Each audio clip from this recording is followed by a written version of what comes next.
신용 사면, 말 그대로 이 연체 기록을 삭제해서 신용 반영해서 좀 빼주겠다 이런 정책인데 어떤 내용이 구체적으로 담겼습니까? 그러니까 신용 사면이라는 것은 결국은 아까 말씀해준 대로 정확하게 연체 기록을 빼주겠다는 이야기고요. 연체 기록이 특정한 상황, 그러니까 올해 5월 31일까지 2천만 원 이하의 흔히 말하는 원리금을 다 빌린 돈들을 다 갚아 나간다 하면은 그것에 대해서는 과거 2021년부터 2024년까지 모든 기록을 없애주겠다라는 이야기라고 볼 수 있겠습니다. 다시 말해서 과거에 연체했다고 할지라도 이번 5월 31일까지 다 갚는다고 하면은 연체 기록을 삭제해 준다라는 그런 이야기라고 보시면 될 것 같고요. 이렇게 연체 기록을 삭제해 주면은 결국 신용 점수 같은 것들이 올라가게 되고 혹은 대출의 용이성을 가지게 될 수 있는 이런 상황이다라고 보시면 될 것 같습니다.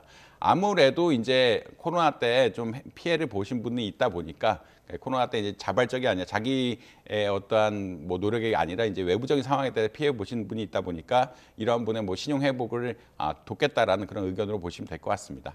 자, 그러면 이거의 대상자가 한 290만 명 정도가 되고 그다음에 250만 명, 이 가운데 250만 명의 평균 신용 점수가 39점 가량 오를 것으로 예상이 된다. 이런 수치가 있는데 이 신용 점수가 오르면 좀 어떤 점이 구체적으로 좋아지게 되는 겁니까?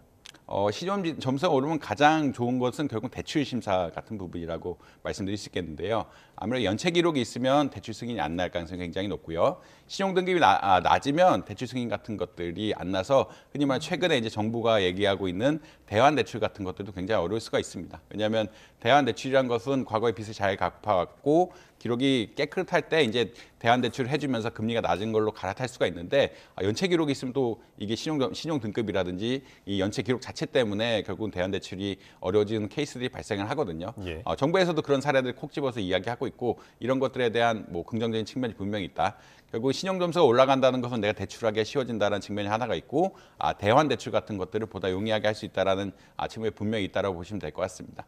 두 번째로는 이제 아까 좀 자막에 좀 나갔지만 이제 신용카드 같은 것들도 발급이 조금 용이해질 수 있다라고 보실 수 있을 것 같고요.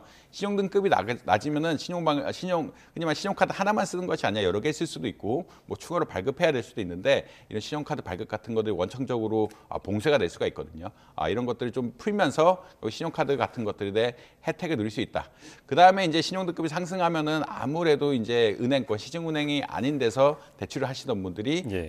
흔히 말 제2금융권, 은행권까지 올라갈 수 있는 그런 계기까지도 마련할 수 있다라고 보고 있어서 전반적으로 이제 대출이라든지 카드 발급, 신용이 쓰이는 데는 굉장히 유용하게 사용될 수 있다라고 보시면 될 것 같습니다.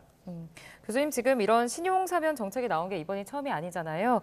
김대중 정부, 박근혜 정부, 문재인 정부에 이어서 지금 역대 4번째 신용 사면 정책인데 지금 비판도 나오고 있습니다. 형평성 문제나 도덕성 해이 문제들이 나오고 있는데 교수님 이 부분에 대해서 좀 어떻게 생각하십니까? 그렇게 지나치게 이게 신용 사면을 많이 하는 것은 사실 도덕적 해이를 유발할 수 있다라고 여러분들이 지적을 하고 있습니다. 특히나 이제 열심히 본인들이 신용 점수를 안 깎기 위해서 열심히 갚아 나가보신 분들 분명히 많거든요. 그리고 한 달 이상 연체하지 않고 연체되면 굉장히 불안해하면서 돈을 갚아 나가신 분들이 많은데 한꺼번에 갚아 나갔다고 해서 신용 기록을 다 지워주냐에 대해서는 형평성 문제가 있고 그리고 사전적으로도 굉장히 마음고통이 굉장히 빚을 갚으려고 굉장히 노력하시고 마음고통이 많으셨던 분들이 이게 너무 불평등한 것이 아니냐. 그럼 나도 이제 매번 이렇게 한다라 그러면 나도 이제 이런 것들을 갚지 않고 나중에 기회가 됐으면 갚아야 되는 거 아니냐라는 이런 사례들이 나올 수가 있어서 흔히 말하는 도덕적 해이가 발생할 수 있다라고 보시면 될 것 같습니다.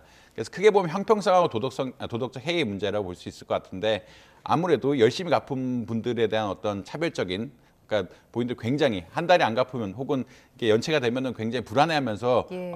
신용 등급이 낮을 걸 불안해하면서 돈을 갚았던 분들에게 어떻게 보면은 차별적인 효과가 있었다.